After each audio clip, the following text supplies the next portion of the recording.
The year is 1999. The World Wrestling Federation is experiencing its heyday, marked by the Attitude Era, a creative direction known for its edgy, controversial, and often violent content.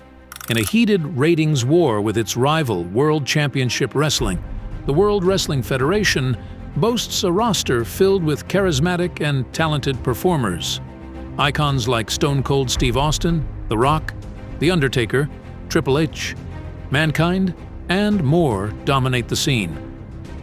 The World Wrestling Federation Championship is the most coveted prize in the industry, drawing millions of fans each week. Fast forward to 2005, and the World Wrestling Entertainment is still the dominant force. However, it faces new challenges and opportunities. A legal dispute results in a name change from World Wrestling Federation to World Wrestling Entertainment. The roster is divided into two brands, Raw and SmackDown, each featuring exclusive superstars, championships, and weekly shows.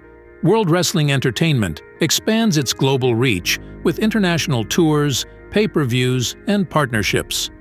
The roster remains packed with charismatic talents like John Cena, Batista, Kurt Angle, Randy Orton, Edge, and many others. The WWE Championship continues to be the ultimate prize, but the introduction of the World Heavyweight Championship adds a new layer of prestige. Now, let's compare these two iconic eras and explore the evolution of WWE and its superstars over the years. Roster-wise, in 1999, the World Wrestling Federation boasted 110 superstars, while the World Wrestling Entertainment in 2005 had 148. The World Wrestling Federation had a more unified roster, with all superstars competing on the same shows and pay-per-views. In contrast, the World Wrestling Entertainment was divided into Raw and SmackDown brands, occasionally featuring cross-brand matches. The World Wrestling Federation had iconic stars at their peak, while the World Wrestling Entertainment had emerging talents building their legacy.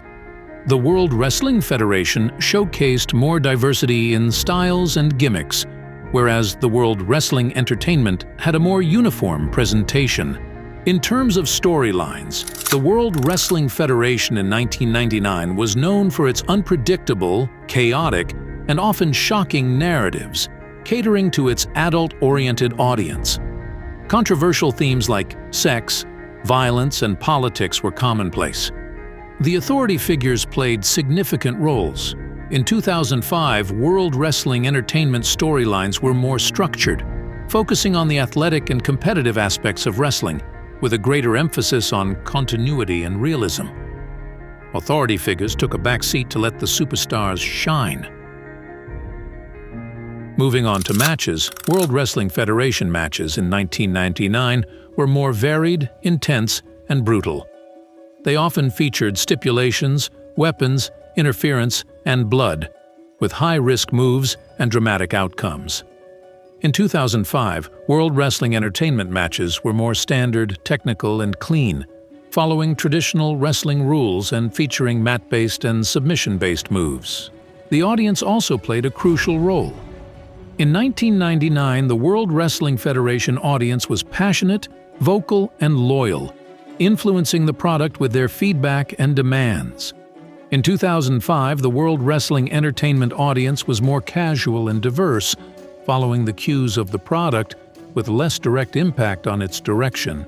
As we delve deeper into the comparison between World Wrestling Federation in 1999 and World Wrestling Entertainment in 2005, we observe the evolution not just in the roster and the style of matches, but also in the overall production and cultural impact of the shows.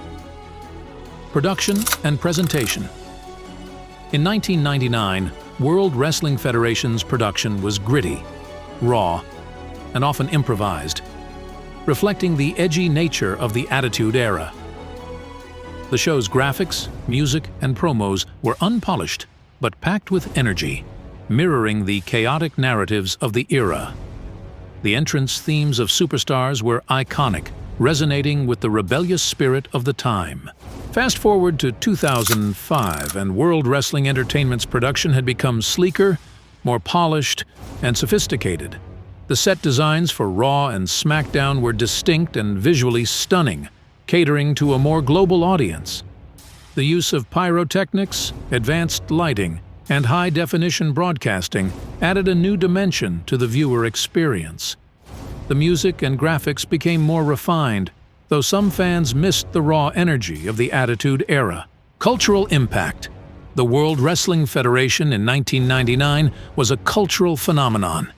It infiltrated mainstream media with appearances on popular TV shows, movies, and endorsements. The superstars were not just wrestlers. They were icons of rebellion and counterculture. Stone Cold. Steve Austin's anti-authority antics and The Rock's charismatic promos became part of everyday conversations. In contrast, by 2005, World Wrestling Entertainment had become a more family-friendly brand. It focused on appealing to a wider demographic, including children. The superstars, while still larger than life, were now seen more as athletes and entertainers rather than the rebellious icons of the previous era. John Cena's rise epitomized this shift. He was a hero to the younger audience and symbolized WWE's new direction. Technological advancements. The technological landscape also changed significantly between these two eras.